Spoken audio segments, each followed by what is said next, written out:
Question کیا کہ میں نے تو اس کو ادھار لوٹانے لگا تو مجھے گمان تھا کہ 2 لاکھ ہیں لیکن 1 لاکھ دے دیے. اسے گننے کو کہا, اس نے کہا ٹھیک ہے. تو میں نے پھر قسم کھا لی کہ یہ میں نے وہ بعد میں اس نے جب گنا تو 1 لاکھ تو میں نے قسم کھائی کہ نہیں 2 لاکھ دیے تھے. بعد میں منکشف ہو گیا.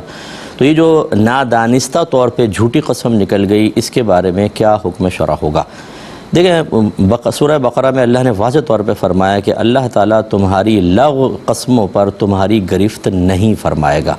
تو لغو قسمیں میں ایک قسم یہ بھی بیان کی ہے کہ ایک آدمی کوئی ماضی کے بارے میں خود کو سچا سمجھ کے قسم کھائے لیکن بعد میں پتہ چلے کہ حقیقت حال تو اس کے خلاف تھی. تو چونکہ قصد و ارادہ جھوٹ بولنے کا نہیں ہے, اس لیے اس پر کوئی گرفت نہیں ہوگی آخرت میں. جیسے آپ کا کیس یا یوں کر لیں کہ آپ بچہ جیسے گھر سے باہر نکلا تو اندر والد صاحب تھے, کسی نے پوچھا والد صاحب کہاں ہیں, تو اس نے کہا کہ خدا کی قسم گھر میں ہیں, لیکن والد صاحب اس سے پہلے پچھلے دروازے سے باہر چلے گئے تھے.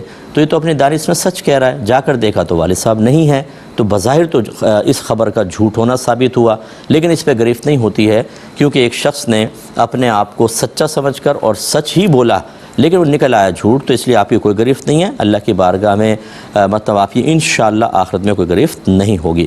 لیکن ہمیشہ پہلے یہ چیزیں دیکھ لیا کریں تو بہتر ہوتا ہے. اگر لاکھ دوست نے کہا تھا ٹھیک ہے سامنے گنوائیں, یہ بعد میں جھگڑے ہوتے ہیں اور یہی دوستیاں خطرے میں پڑ جاتی ہیں, یہی رشتے ٹوٹ جاتے ہیں بعض اوقات. ایک تو ہم لکھت پڑھت کبھی بھی نہیں کرتے ہیں, ہم کہتے ہیں نہیں سامنے والا برا مان جائے گا, بڑی بے مروتی کی بات ہے. 1 منٹ کے لیے مروت کو سائیڈ میں رکھ کر جب بھی آپ ادھار دیں یا ادھار لیں, ایک ریٹن مطلب کم از کم چلیں اسٹامپ پیپر نہیں تو کسی کاغذ پہ لکھ کر اس کو دیں, سائن وائن کر لیں. اس پہ اگر گواہ بنا لے بہت اچھا ہے, ورنہ کم از کم یہ لکھت پڑھت ہونی چاہیے, ورنہ بعد میں مسائل ہوتے ہیں. میں نے دیکھا ہے کہ قرضہ لے لیا اور پھر انتقال ہو گیا اور گھر والوں کو بتایا نہیں کہ میں نے قرضہ لیا, اور وہ شخص کی رسائی نہیں ہوتی بعض اوقات.